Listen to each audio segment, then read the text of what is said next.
Assalamualaikum warahmatullahi wabarakatuh. Selamat pagi anak-anak. Gimana nih kabarnya hari ini? Alhamdulillah ya, semuanya baik-baik aja. Saya senang berada di kelas ini.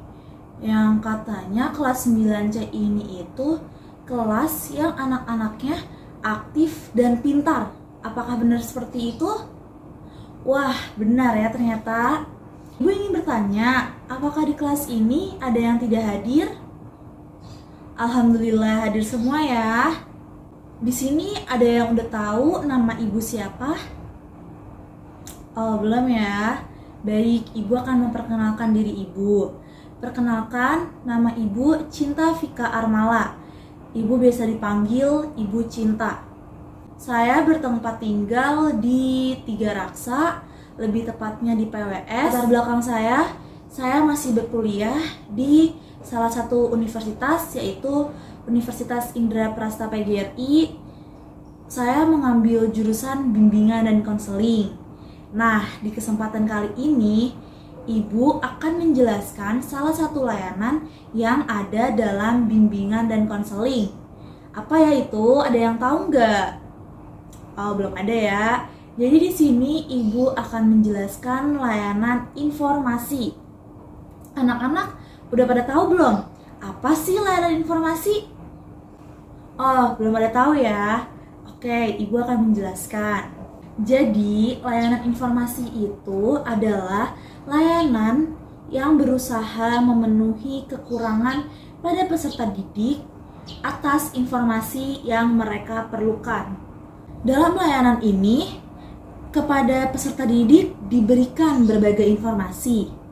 Informasi itu kemudian diolah dan digunakan oleh peserta didik untuk kepentingan hidup dan perkembangannya.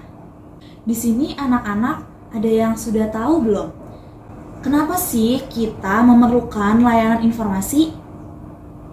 Belum ya? Jadi, kenapa sih kita memerlukan layanan informasi? Diperlukannya informasi bagi setiap individu itu semakin penting, mengingat informasi menjadi acuan untuk bersikap dan bertingkah laku sehari-hari sebagai pertimbangan bagi arah pengembangan diri dan sebagai dasar pengambilan keputusan. Kegunaan yang dimaksud itu terkait juga nih dengan adanya berbagai kesempatan di masyarakat sekitar, masyarakat yang lebih kuat maupun masyarakat global. Tanpa informasi yang cukup, individu ini tidak mampu nih untuk mengisi kesempatan yang ada itu. Salah satunya seperti salah pilih pekerjaan, salah pilih sekolah, seringkali menjadi akibat atas kurangnya informasi. Terus di sini anak-anak udah tahu belum apa aja sih tujuan dari layanan informasi? Belum ya? Jadi tujuan dari layanan informasi adalah untuk pemecahan masalah, mencegah timbulnya masalah, mengembangkan dan memelihara potensi yang ada untuk memungkinkan peserta didik yang bersangkutan membuka diri dalam mengaktualisasikan hak-haknya. Selain itu, ada juga nih tujuan layanan informasi adalah memungkinkan individu mampu memahami dan menerima diri di lingkungan secara objektif, positif, dan dinamis. Terus mengambil keputusan dan mengarahkan diri untuk kegiatan-kegiatan yang lebih berguna sesuai dengan keputusan yang diambil dan akhirnya mengaktualisasikan dirinya. Jadi, layanan informasi itu memiliki komponen-komponen. Ada yang tahu nggak apa aja komponen layanan informasi? Belum ya?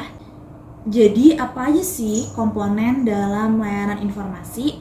Dalam layanan informasi memiliki 3 komponen, yaitu konselor, peserta, dan informasi yang menjadi isi layanan. Yang pertama tadi kan ada konselor atau guru pembimbing. Konselor dalam pelayanan konseling adalah penyelenggara layanan informasi.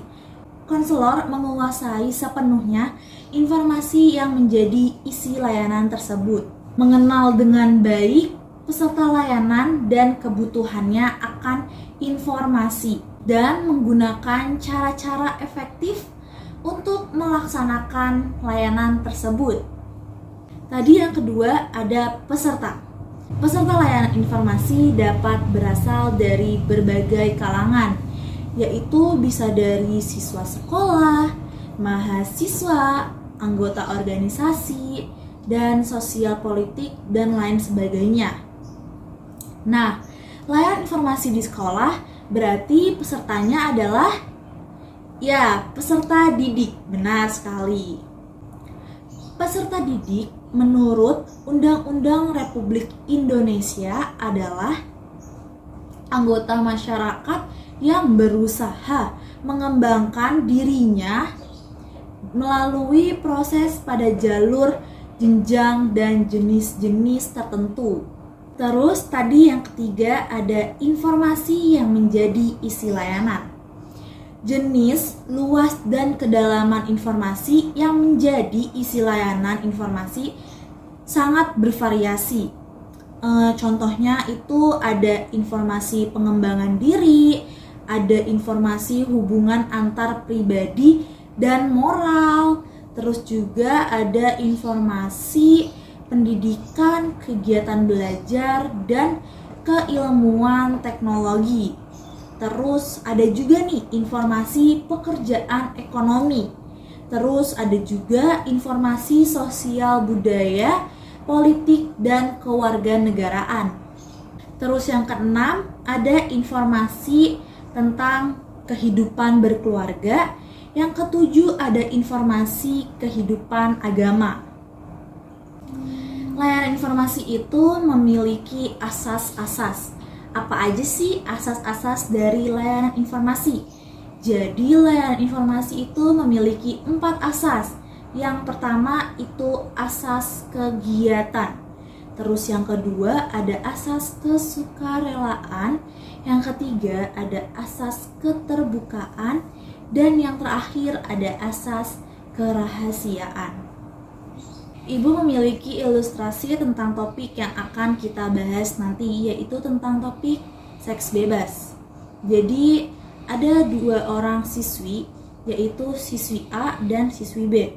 Mereka bersahabat dekat sekali sejak mereka SD. Pada satu hari, siswi A ini akhirnya menjalin hubungan dengan kekasihnya. Pada suatu saat, mereka saling merasakan nafsu, lalu mereka menjalin hubungan intim tanpa memikirkan resiko apa yang telah mereka lakukan. Dan pada akhirnya, siswi A ini hamil di luar nikah. Dan ia baru menyadari bahwa hal yang telah ia lakukan merusak masa depan dan cita-citanya. Dan pada akhirnya, siswi A tidak dapat melanjutkan sekolah dan tidak dapat melanjutkan cita-citanya. Tapi siswi B akhirnya bisa menyelesaikan sekolah dan melanjutkan cita-citanya. Jadi di sini ada yang ingin ditanyakan? Tidak ada ya, baik Ibu lanjut. Jadi nanti saat kegiatan inti berlangsung, Ibu harap kalian semua memperhatikan kepatuhan di dalam pembelajaran, dan Ibu harap anak-anak semua dapat ikut serta aktif dalam bertanya maupun berpendapat mengenai apa yang akan disampaikan nantinya. Namun, Ibu harap kalian harus tetap memperhatikan aturan-aturan selama kegiatan inti berlangsung. Dan Ibu harap jika nantinya ada informasi mengenai pengalaman pribadi di kelas 9C ini, Ibu harap akan menjadi rahasia kita saja. Sudah dapat dipahami anak-anak? Sudah ya, alhamdulillah. Sebelum memulai kegiatan inti, alangkah baiknya kita membaca doa. Untuk berdoa, Ibu yang mimpin, apa boleh? Oke, boleh ya. Jadi, berdoa menurut agama dan kepercayaan masing-masing, berdoa dimulai.